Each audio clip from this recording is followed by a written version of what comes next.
Bonjour Bernard Gouze, pouvez-vous nous parler de votre parcours en tant qu'enseignant?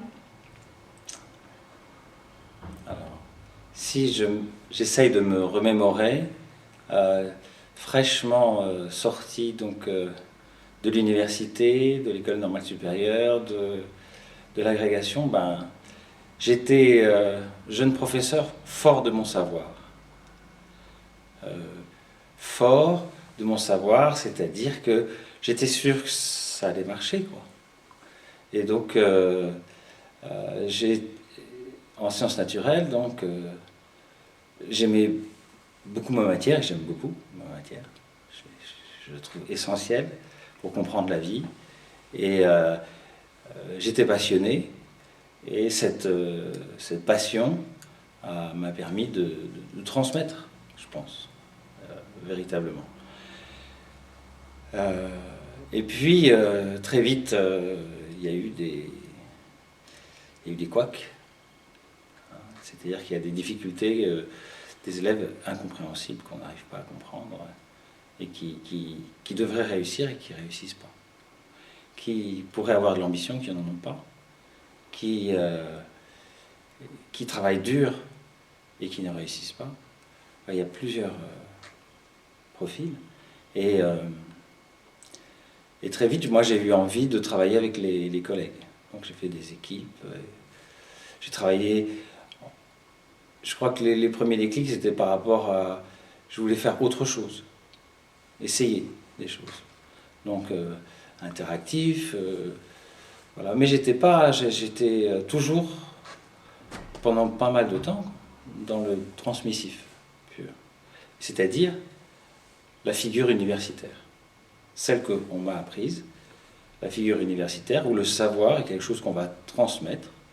Le savoir est quelque chose qui est apporté, qui est didactiquement apporté, de façon intelligente, passionnée, mais qui est apporté. Voilà. Alors comment vous avez commencé à creuser justement cette relation avec l'élève pour contribuer justement à aller vers ces élèves où c'était un peu plus difficile au niveau des apprentissages? Alors les premières choses qui m'avaient choqué, c'était d'un point de vue cognitif. C'est-à-dire le fait que j'avais abordé uniquement sur l'angle cognitif et le fait que les élèves n'avaient pas, on le dit tout le temps, ils n'ont pas de méthode, ils ne savent pas s'y prendre, ils ne savent pas comment, etc. Et donc j'avais initié une équipe de travail interdisciplinaire. Moi j'ai toujours été attaché à l'écologie, j'ai fait un DEA d'écologie et l'écologie c'est l'étude justement, c'est la compréhension, c'est la recherche de la compréhension des interactions et des feedbacks positifs, négatifs, etc., des rétroactions. Et donc c'est le côté interdisciplinaire ou transdisciplinaire m'intéressait. Je pense qu'il y a ça qui est intervenu dans l'apprentissage. Donc voilà, et là on a travaillé sur les méthodes, une approche méthodique un petit peu. Et là ça a été la découverte, comme on s'écoutait les uns les autres, professeurs d'histoire-géographie, de maths, comment on faisait. On a passé beaucoup de temps à raconter ce que l'on faisait. Et comment on le faisait, la représentation qu'on en avait de notre cours, de notre façon de faire. Et ça a été... on était comme des élèves, les autres professeurs qui écoutions. Donc à peu près, on travaillait 1 heure pour une matière. Et après avoir fait tout ce tour-là, de toute l'équipe, on était une douzaine, on a essayé on s'était mis en quelque sorte à la place de l'élève. Et j'avoue, je me souviens que oui, c'est fou. C'est fou tout ce qu'ils peuvent apprendre, c'est fou quoi. Ça c'est du point de vue l'angle cognitif. Et puis il y a l'autre angle qui est, que je ne connaissais pas du tout à l'époque, je ne m'intéressais pas du tout à ça au départ. J'avais fait une formation avec Jacques Némier en dynamique de groupe. Il appelait ça les formations aux nouvelles techniques d'enseignement.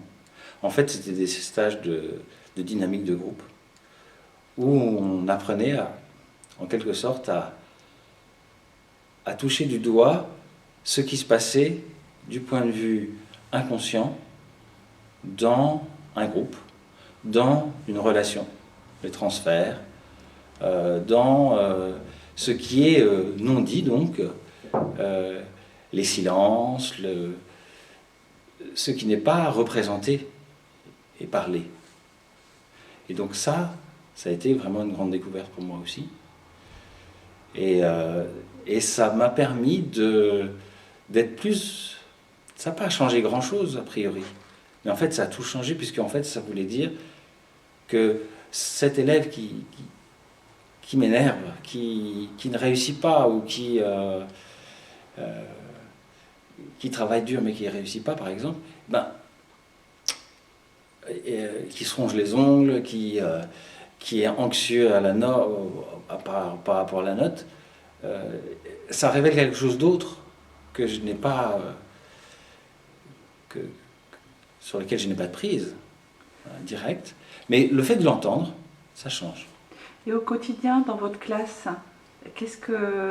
une expérience pratique, par exemple, ou un exemple, est-ce que vous auriez un exemple pour illustrer ce qui a changé sans que ça change fondamentalement, comme vous l'avez dit? Bien. Par exemple, c'est ce que j'appellerais maintenant une pause réflexive, mais bon, c'est bien après. Ce que j'ai fait, ce que je faisais, c'est simplement... j'ai dit se mettre à la place, mais on ne peut pas se mettre à la place. Donc la seule manière de savoir, c'est d'écouter. Donc la question est, à propos de telle ou telle notion, de telle ou telle méthode, savoir-faire, c'est simplement le fait d'écouter. C'est-à-dire de poser la question, et toi, comment tu fais? Comment ça se passe dans ta tête? Qu'est-ce que c'est? Et vous, et vous, et vous. Et puis, confronter ces représentations-là. Donc, on ne part pas du tout du cours, de la figure universitaire, mais au contraire, on part de l'élève, la façon dont il se représente les choses. Par exemple, je ne sais pas, prenons une plante. Donc les plantes, voilà, ok, on va faire le cours sur les plantes, mais une plante, comment on se représente une plante, quoi? Et un élève pour lui, qu'est-ce que c'est? Comment il la voit? Et ça, c'est intéressant. Ça, c'est vraiment passionnant. On découvre des choses.